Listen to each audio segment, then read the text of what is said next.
Would you package Drew Holiday and pick 32 for Marcus Smart? Come on. Is that a serious question? Mm-hmm. No, I wouldn't. I wouldn't. I can't. You can't do that. Can you? Can you do that? Guys, before we get started with this week's newest podcast, I just want to say welcome back to the original Celtics Talk Weekly Podcast. If you don't know me, I am your host, Rob Haytayan. And guys, I am super excited to be saying that the podcast is officially back for good with weekly episodes coming to you guys all summer and all season long. I'm super excited for what's in store. This week's episode, guys, the insiders, the Celtics insiders, they come in and they join us and they talk about a lot of what's going on with the Boston Celtics moving forward. There's a lot of things to address. Again, guys, I just want to say I'm super excited to be back in publishing and podcasting here, hosting the Celtics Talk Weekly Podcast, kind of getting back to the origins, and super excited. A lot of fun things to get into this summer and this season, this off season moving forward, guys. Again, super excited. Let's get into this week's episode with the insiders.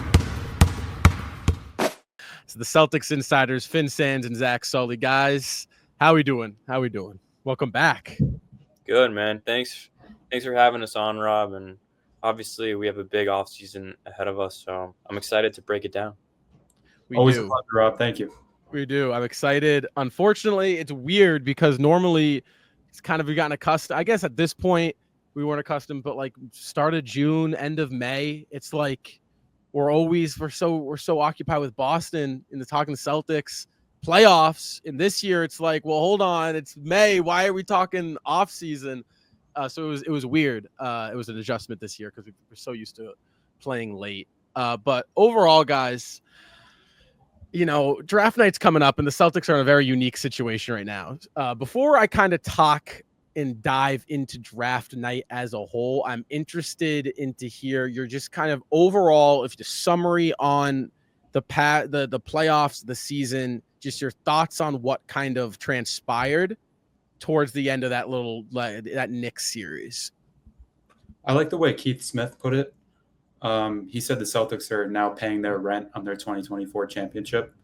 And when you go through so many deep playoff runs like the Celtics did with Tatum and Brown playing such heavy minutes for year in and year out, you're kind of like almost due in a way for injuries to pile up like they did this year. And sometimes that just happens. So I'm not like too disappointed in the core of the team.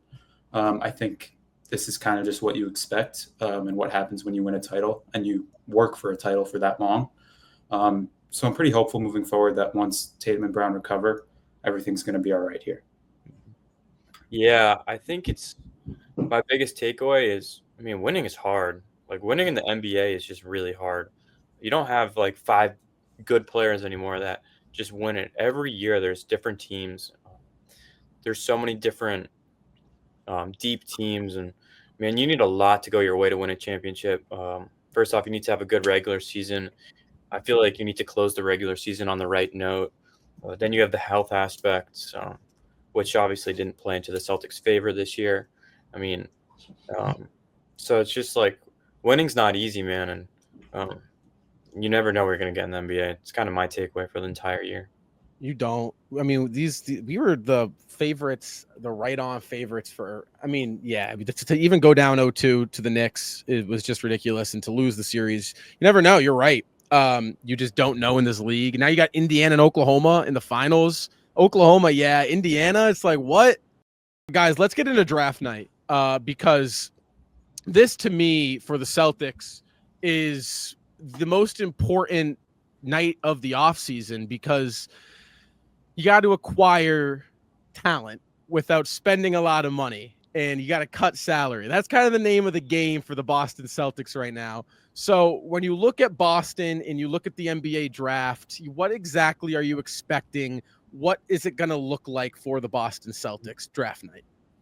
Yeah, I think that draft night, it's not like the Celtics are completely blowing it up. So at the end of the day, you still want guys that can play around the main core, which will most likely be Jayson Tatum and Jaylen Brown, right? So I want guys that can play well off them, guys that don't exactly need the ball to thrive. And a couple names that I've been watching that I think have potential to be great fits on the Celtics. I like Ryan Kalkbrenner out of Creighton, 7'1" center, 7'6" wingspan. This isn't a guy like Porzingis who's going to get the ball and give you a bunch of points, but he fits alongside Jayson Tatum perfectly. We know Jayson Tatum likes to play alongside centers that he can run the pick and roll with, give him the ball quick. And I feel like we've seen that with Robert Williams, with Luke Cornett. And I think Kalkbrenner fits that mold of the centers that Jayson Tatum wants to play with. We'll see if he's around at 32. But 28, I also like Danny Wolf out of Michigan. I just think he adds a level of matureness. He's a great cutter. His passing and rebounding stuck out to me throughout the collegiate season. And I think, if Sam Hauser's gone, he's another guy that can kind of fill in that role of being a legit three-point shooter. Right. I think the issue with this year's draft is so many college players are staying in college and they're taking NIL deals and foregoing the NBA draft. And I think that's going to heavily play into Brad's strategy. Like Finn mentioned, Kalkbrenner would be a really good fit in Boston. I think he's someone who's rising on the draft boards for a lot of teams now, specifically because a lot of players are foregoing the draft to stay in college. And it almost makes me wonder, is Brad Stevens going to be looking to trade up, maybe packaging picks 28 and 32, moving into like the low to mid 20s and going to get his guy? Maybe it's a big man like Kalkbrenner, maybe it's Nick Clifford or like a wing. But I expect Brad to be like fairly aggressive in trying to move up to get his guy, especially because we have two picks kind of in the like same area in 28 and 32. So I could see it making a lot of sense. I tend to agree with you. And to me, draft night, so it's interesting because we're going to get into the ins and outs of, I like to call it the big three right now: the Holiday, the Porzingis, and the Hauser. Those are the three names to watch for the Celtics this offseason in terms of the trade market. It feels like, to me, if Boston wants to inch closer towards putting together a complete roster that can compete for not just next season, but for, the season after that and, the Brown and Tatum window, it feels like it's going to come through the draft because Boston's financial situation isn't great. So, Zach, I tend to agree with you in terms of trading up. I think Boston right now, to put themselves in a situation to, add real rotation piece, I think they could stand pat at 28 and 32 and get like another Shireman case where you G League him, you get him, you get his feet wet a little bit down there or up in Maine, and then eventually you can bring him down to Boston. But something tells me that like roster construction wise, is there a path? Are you guys looking at a trade in particular, a team, a certain player? Are you looking at if there is a trade on draft night, where does it go to, and who from the Boston personnel do you think and do you most expect seeing getting moved? I'm all in on Kalkbrenner. I know Finn is too. I think he's like a top 10, 15 talent in this draft. And I would be doing pretty much anything I can within reason to trade for him.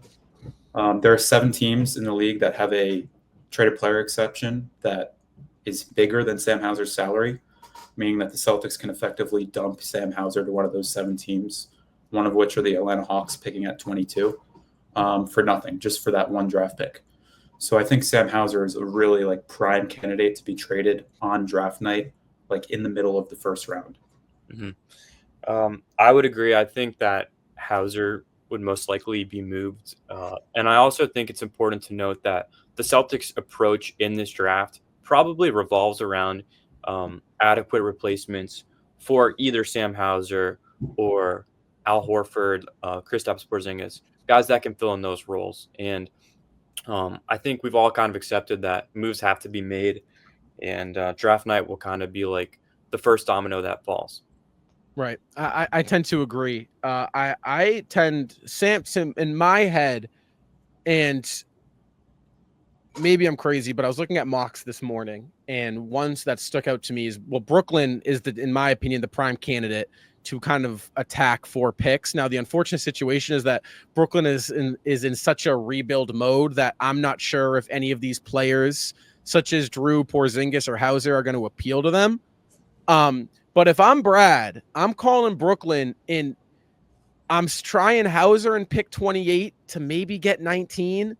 And you probably have to throw a little bit more. But like, I think Brooklyn really is. Brooklyn has, I believe, 8, 19, and then I believe like 20 something. They have one more in the 20s. So they have a plethora of picks.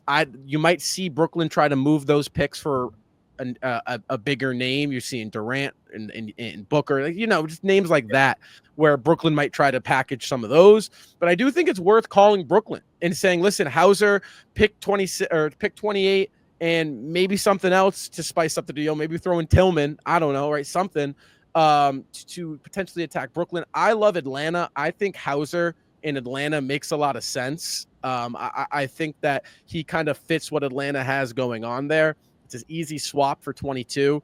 It can bring Boston back, jump up a little bit. You might get a little bit more talent there at the back end of 22, the start of the 20s. So I was going to say, if Hauser isn't traded on draft night, I think you kind of have to take a different direction with him, and you kind of have to find salaries that are less than his. And I think another potential suitor would be the Spurs.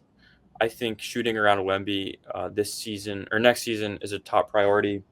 And I think a package of getting like Julian Champagnie and maybe a future second. And I think Chris Forsberg had something along those lines.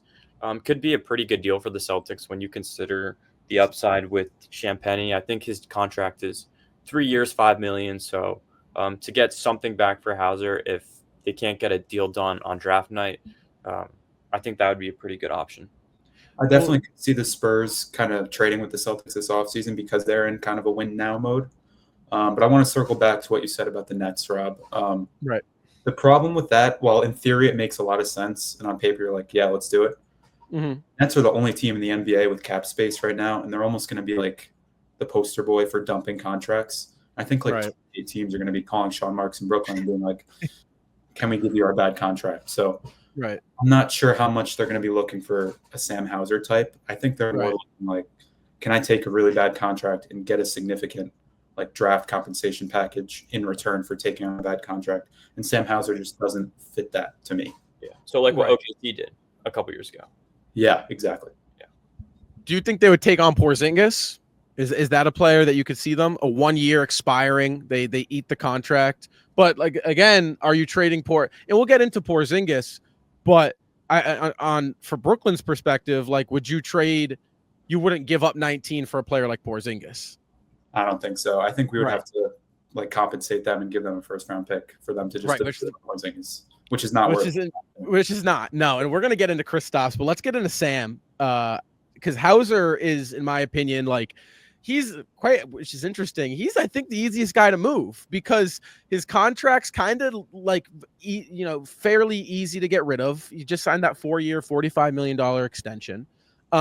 You could tag a pick along with them, and then all of a sudden you have like this pretty appealing bench sharpshooter for teams that are looking for some shooting. Teams like Houston, teams like, you even look at Oklahoma City right now, who is just in dire need of some spark from behind the arc off the bench.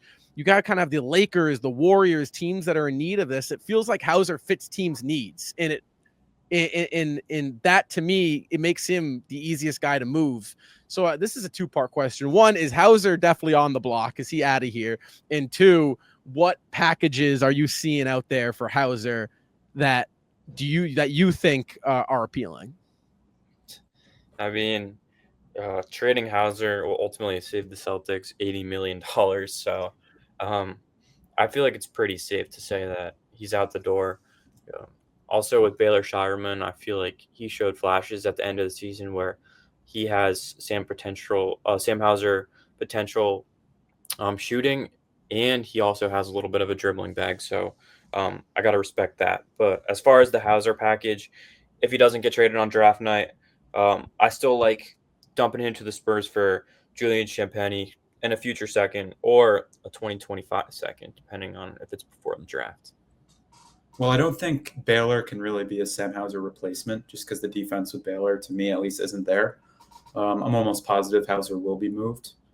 Like I said, there are 7 teams in the league with the traded player exception bigger than Hauser's salary. And I'm like 90% confident he's going to end up on either the Kings, the Pelicans, the Hawks, the Mavs, or the Heat. Because those are all the teams that can just eat his contract. And I'm specifically looking at the Heat. I feel like Sam Hauser is just such a Miami player. The way they play, just running around, shooting threes. They got players like him. They have Duncan Robinson, Haywood Highsmith. I feel like he kind of fits the mold for what Eric Spoelstra is looking for. So that's something I'm keeping an eye on.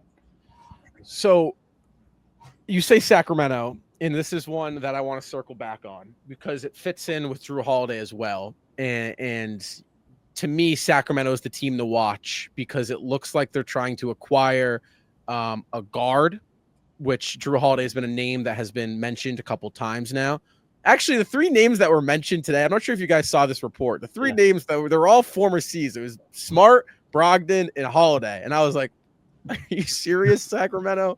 Like they recycled Chicago's DeRozan and Levine last year. Now they're going to recycle some Boston guards. But in all seriousness, you look at Sacramento guys and a package that includes Hauser and Holiday. I saw this mock trade and it brings back DeRozan. What are your thoughts on that? Because I think this is interesting from Boston's side of thing. You're shedding cap, right? DeRozan's due $24 million next year versus Holiday's, I believe, 32. You're losing Hauser's 11, so you're getting cheaper, but you're bringing in like this weird player that is DeMar DeRozan, who doesn't really seem to have a fit in the NBA the past 2 years. I've been telling Finn this like all summer. I like the idea of trading for DeRozan. Not because I like DeRozan as a player. I think he's like kind of mid. But I think it just makes a lot of sense financially, given his contract. He has 2 years left. The Celtics aren't going to be like relatively competitive this year with no Tatum in all likelihood. And next summer, you can go into a scenario where he's going to be an expiring contract that should be pretty easily movable. And in the following year, this upcoming season, he can kind of be like a stopgap, like semi-star to help Jaylen Brown sort of like run the offense and whatnot. So I think there are some pathways with DeRozan to Boston that could actually make sense, even though on paper he's like not that good of a player. Yeah, I agree. I think that DeRozan's expiring contract in 2026 adds a lot of value to the Celtics. Also, I know in Sacramento, Zach and I both have had our eyes on Keon Ellis, and I think that could be a really underrated piece of a potential trade. Like if the Celtics can somehow manage to find a way to get Keon Ellis on their roster, he could be a piece for the future. Like he has shown legit two-way potential. And I think that if we do get DeRozan, Keon Ellis would be a necessity in that trade. I don't hate it. I tend to agree. I would want Keon Ellis back, but I'm looking at the Celtics roster construction, right? Say you bring in DeRozan, you bring in Keon Ellis, you get rid of Holiday, you get rid of Hauser. You're looking at it and say you hold on to Porzingis, right? Which we'll get into Kristaps, like I said, a little bit later, but that does kind of seem like a likely scenario, right? If I'm not mistaken, you are out of the second apron in the first apron in that scenario.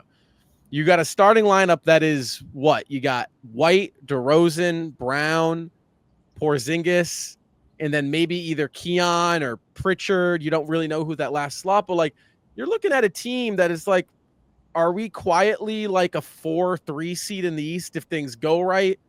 Like, you know what I'm saying? So to me, DeRozan's kind of appealing where it's like, okay, you have DeRozan for 2 years. He's really not that expensive in today's market, $25 million.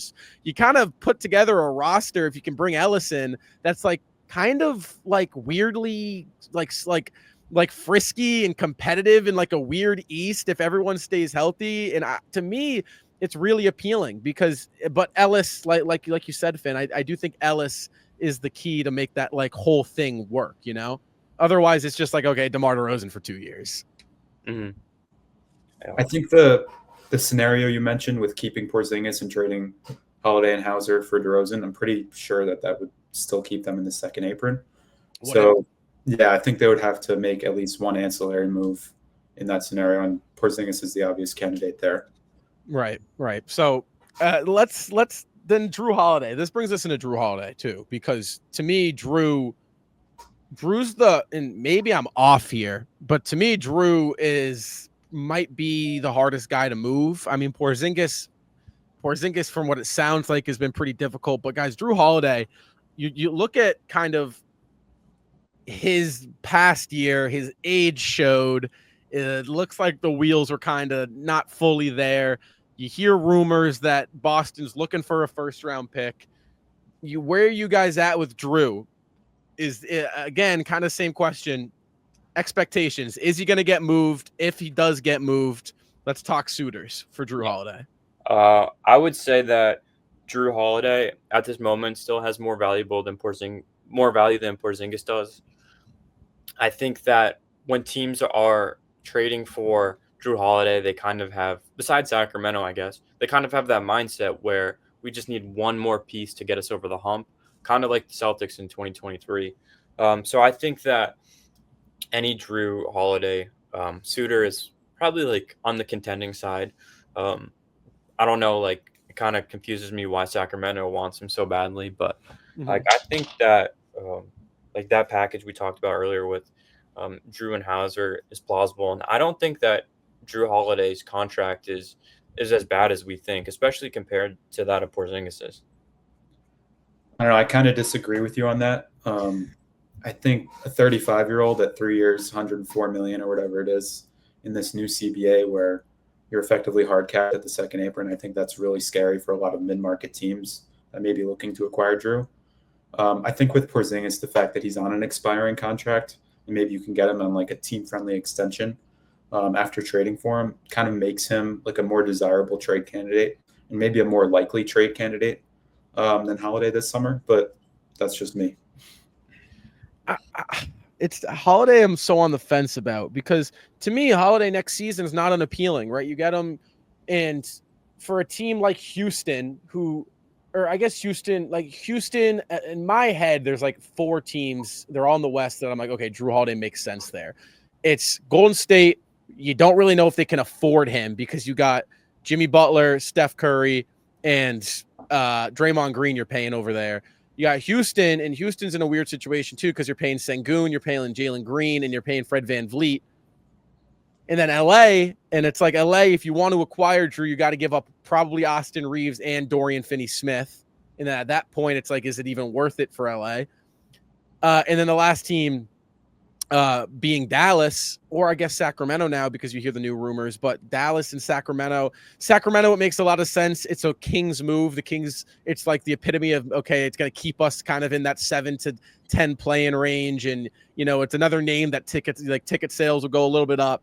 And then Dallas, it fits because you look at Dallas and it's like, okay, they're in this unique situation where you don't have Kyrie, you're in need of a guard, right? You are about to draft Cooper Flagg to bring him next to AD. It kind of feels like you need a little bit vet presence, win now players. So I'm looking at one of those 5 teams, but out of those 5 teams, are any of those even realistic in my head? So it's like, I'm with you, Zach, where I think Drew Holiday is just a complete, I think it might be you might be in purgatory trying to move this guy.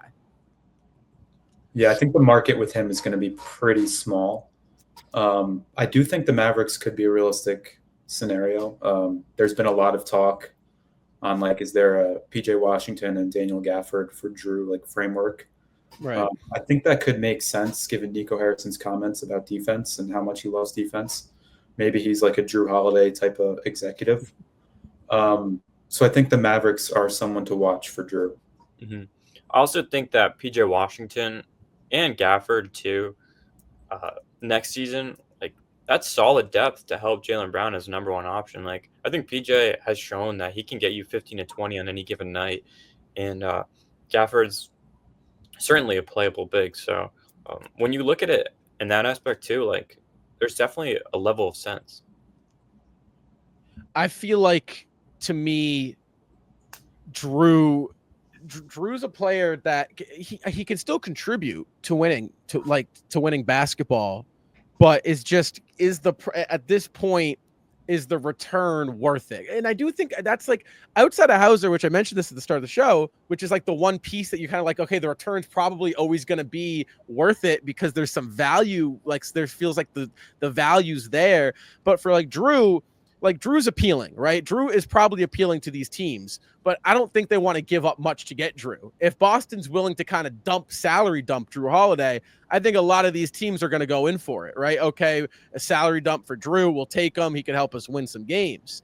But if I'm Boston, it's like you aren't loaded in the draft with picks, right? You are kind of in purgatory until you can get out of the second apron. So it's like you can't afford to not get value back from Drew or Porzingis, right? And it feels like there's some doubt now. You might not get value back for one of these two, maybe both. Would you package Drew Holiday and pick 32 for Marcus Smart? Come on. Is that a serious question? Mm-hmm. No, I wouldn't. I can't. You can't do that. Can you? Can you do that? Can we Legally, do that? you can, yeah. Financially. Yeah, legally. But I don't know. Like, you never, like, we'll see what happens. But that would be nuts. That would be nuts. Let's hop into KP though, guys. KP, the kind of the last head of the big three here. Yeah, this guy is tough for me because, quite frankly, there's a route where you stay out under the second apron and this guy stays. I do think that he's a big if he's healthy next season. He can help you win some basketball games. He's on an expiring. Worst case, KP doesn't show up, and play well next year. Maybe you bring him back on a cheaper deal. So KP, I think, is all over the place right now, guys. Where are you at with Porzingis? I'm not like the biggest fan of his game to begin with, just the way he posts up and kind of like holds up the offense and takes the ball out of Tatum and Brown's hands.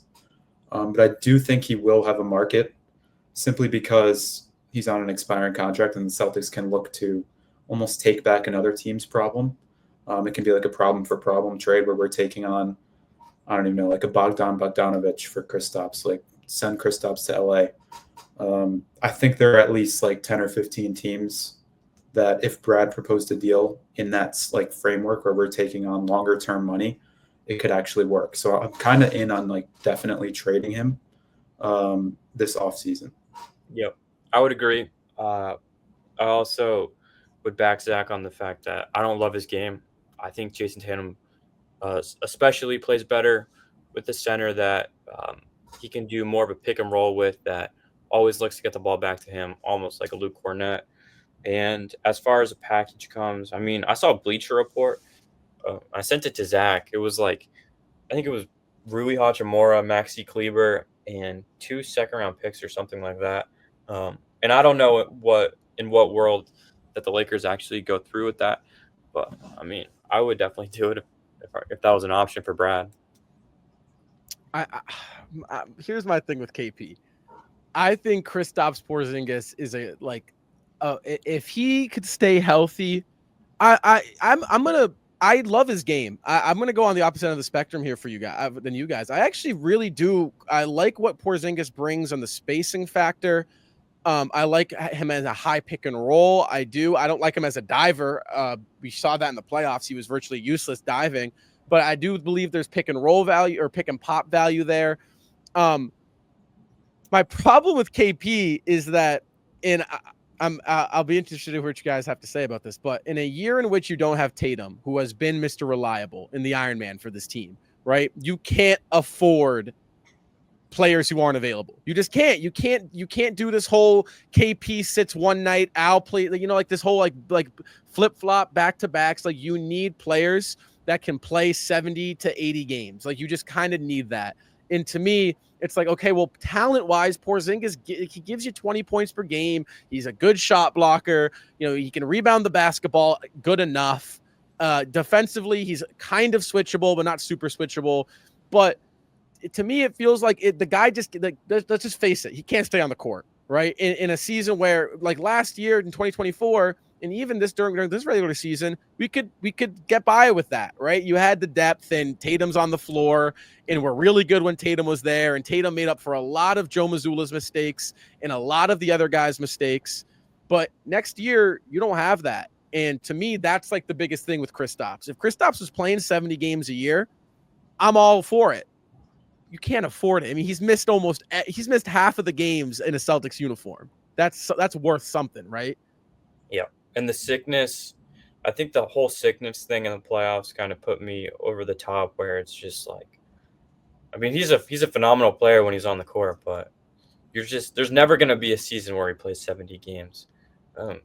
Even if he is healthy, the team that he's on will sit him out so he stays somewhat healthy for playoffs. And then when that happens, maybe he gets like long COVID or whatever he was dealing with. So it's never linear there, and yeah, I'm pretty much over it at this point.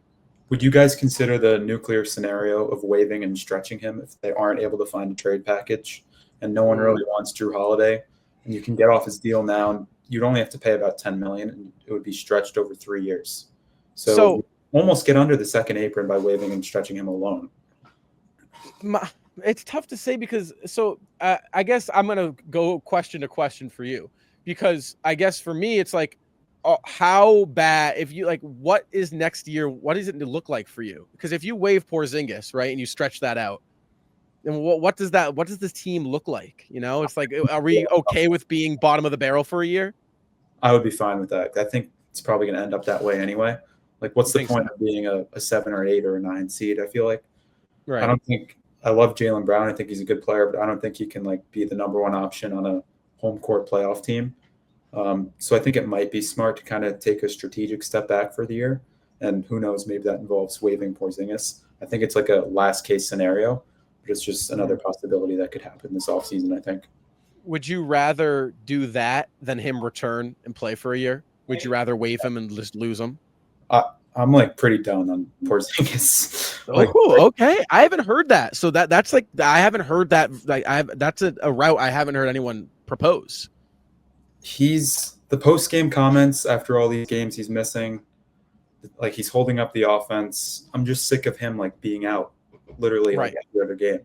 I don't think he's like a winning player necessarily when he's out there, at least for like the last season. I don't think he was. Right.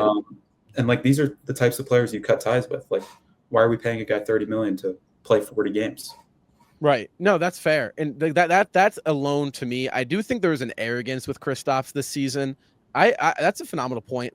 Some of the post games, I remember there was one, I want to say it was in January, and I want to say it was a loss to Atlanta, and Kristaps after the game goes on a post game in his interview and says, well, you know what? It's a compliment that, teams are celebrating the way they are when they beat us, because, that just is a testament to how good we are. And I remember thinking to myself, like, what? Like, does that check out fully? Like, does that logic sound? But I remember I was like, okay, you know what? Hell yeah. Like sure. Like, yeah, you're the defending champs. And now you look back on it, and I think you're right, Zach, where it's like, our comments, like arrogant comments like that, is that a negative? Like, can you have that? Because it's a mentality thing, right? Yeah. It doesn't seem like he fits that culture that like Tatum and Brown have instituted over the last 8 years. Right. And he just doesn't seem like a Brad Stevens type of player. Like, I know Finn mentioned that Tatum does better with like rim running, like really nimble big men. Mm-hmm. He's just totally not that. And I think Tatum and Brown both play better with big men more modeled like Luke Cornett, where they're actually like setting physical screens, actually grabbing rebounds and dunking everything when they're in the paint. And I just think Kristaps is like the literal antithesis of that. Do you see any big men? Are there names out there? To me, Claxton's a name. I don't know if there's a world you can get him, but like, are there replacements that you see at that big man? Do you re-sign Luke and just draft big, or do you go out for trade? Yeah, I think with Tatum out next season, I think there's no rush in finding like another guy outside of Luke Cornett. Like, I think re-signing Luke Cornett would be a no-brainer. And then, I mean, we'll see what happens with Horford. I mean, I think everything right now is pointing to him returning. And then you have the rookie out of Creighton if they draft him. So I think like that would get the job done for next season. I would say I'm in no rush to go get a guy like Nick Claxton. That just seems kind of like a force in the moment. Right. Okay. So this brings us. So I guess next. So we're in a weird position right here because obviously the Tatum injury happens, and shakes the Celtics world, and you don't know kind of what to expect. And then we're waiting for this news, right?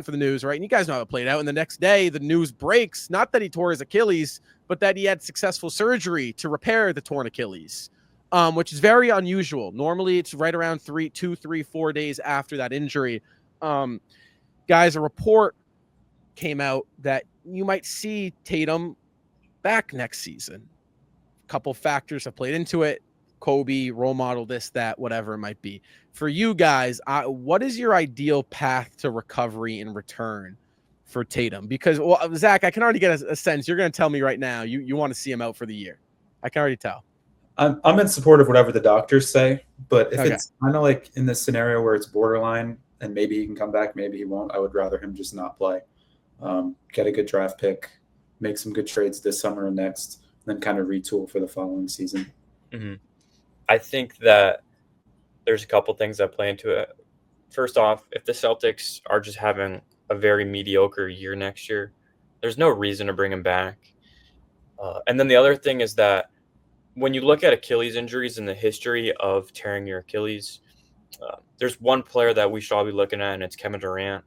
And Kevin Durant took 15 months off of playing a legit basketball game. And we've been able to see what he can do since coming back. So I think that he should probably shadow what Kevin Durant does and just wait it out. It's tough because and you guys can let me know if I'm completely delusional here, but I have this theory that getting the surgery the same night, right, or the morning or whatever it was, like right, 4 hours after. Yes, like. I saw, I'm no doctor, right? And quite frankly, I agree with you, Zach and Finn. Like, whatever the doctors are saying is what you go with, right? You listen to them. But to me, I saw this. I don't know if you guys saw this. You had, as soon as the injury came, you had all these online, doctors coming in. But apparently, getting that surgery so quickly after there are so many benefits to doing that in the healing process that I have this idea and this feeling that like it's going to be like February and Tatum's going to be ready to go. And like do think there's a possibility that you see that because, well, yes, Kobe did tear his Achilles. Yes, Durant did tear his Achilles. Durant was about 30. Kobe was like 33, I want to say. You really haven't seen it in a 27-year-old before. Mm-hmm. So it's like I do think Tatum does have the upper hand in being able to do this properly. I'm going to say I agree with both of you. Literally, like, you guys hit it to the T. Finn, when you say it depends where Boston's at, if Boston's like an 8 seed, right, don't even think about it. Hold them, right? Maybe the last 10 games. Like, no, not even worth it. Just literally don't play them. And then, Zach, I agree where you really got to listen to the doctors, right? You got to play it by ear. But, like, because the way I look, do you guys think that the moves, like, do these moves, does he prolong them just a little, right? These Hauser, these Porzingis, this holidays, does he prolong these a little bit to see the path to recovery so they can get a good timeline? Because if the doctors are saying, yeah, he might be ready by March or by like, February, do trades look different? Like, do you see what I'm saying? I personally think the trades are going to be any different. Like, even if Tatum was healthy, I think we'd still be making trades this summer simply because of the harsh penalties of the second apron. Right. So I honestly don't think the Tatum injury really impacts much. Like, I think Drew or Porzingis or Hauser, they'd probably all be on the move anyway. Yep, I agree. I think that the whole financial issue is valued much higher than if Jayson Tatum's coming back next year. Exactly what you said. Okay, so we'll have to see what happens. Now, I said I wasn't going to do it, but guys, we have a little bit more time, and I'm going to do it. I'm going to bring him up. So I genuinely, I can't remember the last time we talked on terms of a podcast, but I don't know if you guys have been following anything that I've been putting out there. But I'm not a fan of Joe, and I think there were some serious problems with Joe Mazzulla, and I want to get your opinion on Joe because I have no doubt in my mind he's going to be the head coach next season. But I'm interested to hear what your thoughts are on Joe, his future, and his performance this playoffs. Mm-hmm. Yeah, well, I think there's definitely some things you can critique when it comes to Joe Mazzulla in this playoffs. Like, I think that not being able to integrate Luke Cornett really into the lineup until it was do or die in Game 5. I think that was an issue because anytime Luke Kornet was on the floor in the first couple games, the Celtics were a net positive, and it was pretty obvious to see through the television screen. So if you want to nitpick Joe, like, yeah, he definitely had his poor moments throughout this playoffs. Outside of that, like, I'm still a fan of Joe. I think that his first season, the circumstances were ridiculously hard, considering that he didn't even have his own staff. He got the job 3 days before the season even started, or training camp started. Sorry. And then in the next season, he was able to win a championship. So I still think that there's still a lot of upside with Coach Mazzulla, and I'm still all in. Yeah, I think two things can be true at the same time. One, he's like undeniably the Celtics coach next year and moving forward. But I also think he did have a particularly bad postseason. I'm thinking of the times he's putting Porzingis out there in games like 2 and 3 when he clearly just doesn't have it. And Kornet's just sitting there on the bench, like replacement level, like relatively average big man, looking to help the Celtics win games. And he's just rotting on the bench while Porzingis is just being like a clear net negative. I think those were giant issues. I don't know why he just kept trotting him out there. And also, I thought it was weird. He didn't play Pritchard enough. Like, Pritchard should have been playing like 36 minutes a night. And it almost felt like he was being underutilized. And that was like a pretty clear fix to me, just watching the Celtics from afar. Like, why isn't this guy playing more? He's raining down threes, and he's one of the only people like giving you 110% on defense. So I didn't really understand that either. Yeah, I would say that like the whole Pritchard thing, that's another great point.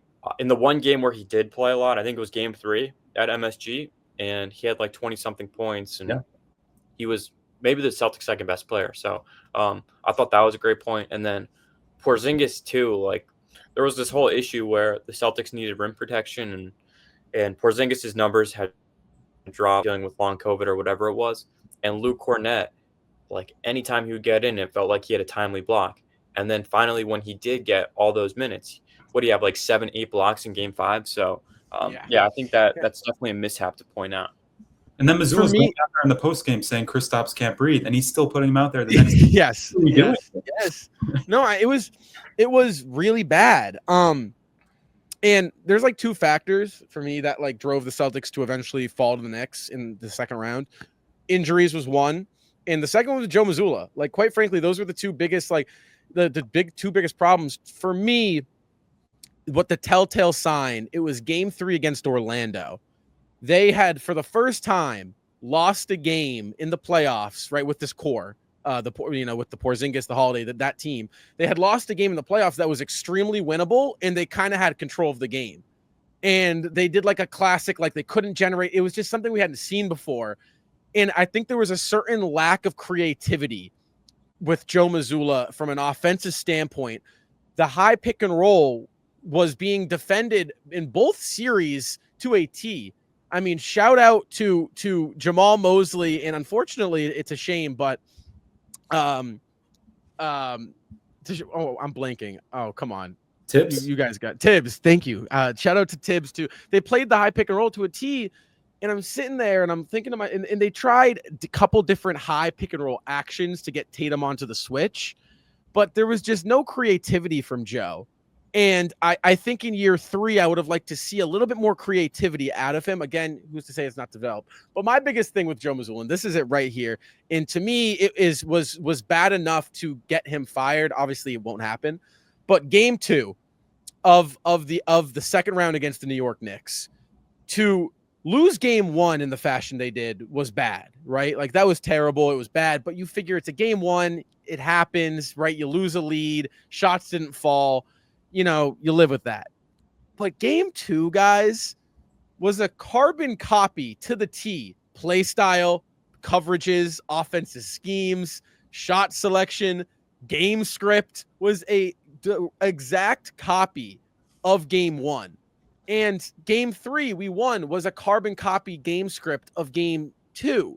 And to me, it was just like, the playoffs are a chess match. You have to adapt. And for some reason, this playoff, we hadn't seen Joe adapt game to game. And usually Joe is good adapting game to game. Normally his kind of problems were inside the margins in the quarters. But I don't know. For me, I'm not a Joe Mazzulla guy. I'm really not. But I don't know. I think this playoffs was bad enough. I think if it's, I don't know. I think it was bad enough to fire him. Is that a crazy thing to say? I think it was that bad. I think it's kind of crazy. The trade-off that you make with the Celtics offense is sometimes it doesn't look creative. Then there are other times where it literally looks like the best offense in NBA history. And the Celtics won that championship off the back of that incredible offense and the three-point style. And there were times last year, too, where it didn't look too creative and it looked a little stagnant. But it literally just won them the championship. So I don't really critique him for like keeping that same style. I think that was like a pretty valid decision that he made. Yeah, I agree. I think that I don't think what he did in round 2 was enough to fire him. I think Joe's whole mentality right now is like, especially in games 1 and game 2, if three more of those 3-pointers went in, because they did miss a lot. If three more went in each game, the Celtics are up 2-0. And I think he's got like that stoic approach where, we're going to keep the same style. And if it works, it works. And if it doesn't, it doesn't. The one thing I would counter that by saying is like there was a lot of isolation looks like you would see throughout the regular season where they would shoot a lot of threes. But yeah, it would be dribble, drive, kick. Whereas in games 1 and game 2, it was a lot of threes, but it was sidestep, step back, end of shot clock, chuck it up, and stuff like that. Right. My thing, excuse me. My thing with Joe is what does it look like, right, when this team isn't constructed like this, when he doesn't have a team like this? And I'm interested to see because he's going to be the head coach next season, right? And I'm going to be rooting for the guy. And quite frankly, the only thing that I like him as a person, I think he's a great guy. I think he's a great motivator. The only thing I'm not a fan of is just his lack of kind of adjustment on the scheme end of things. I think if he could adjust and know when to pull the plug on the threes, I think he would be one of the best coaches in the NBA. That's my only problem with him. But I'm interested to see. Again, I think Jayson Tatum covers up a lot of this team's weaknesses in this team's ugliness. I'm interested to see how it looks. This is going to be the first time Joe Mazzulla doesn't have like this glitz and glam team, right? The 2023 team, they were the reigning Eastern Conference champs, right? They brought in this Brogdon, who was this, like, they had some talent. They had Brown, Tatum, Brogdon, White, Smart. I mean, that was a good team. And then the 2024-25 cores, like that was the most talented team we've probably seen since the Warriors. So like, what does it look like with Joe when it's a little bit scarce, right? When talent's not at just a ways away. I'm interested to see how it looks like. But I trust Brad. I mean, Brad's got to know. He's got to see it, right? He's Brad Stevens. I think he'll take a different approach. You think so? To some extent, like I'm sure they'll still be firing threes if they're open because they're still going to have players that have the ability to space the floor. But we talk about Joe Mazzulla as a motivator, and let's talk about defense. Like he's going to have guys that are capable of defending. Jaylen Brown, who's going to be the number 1 option, has a chip on his shoulder when it comes to playing defense. And I guarantee you that this team will be an elite defensive team, no matter who's on the floor. So I think it will be more of a defensive approach and push the pace and stuff like that. And I agree. I'm excited to see how Joe Mazzulla adjusts because the reality is he's going to have to. I think Mazzulla has proven himself as like a player development guy.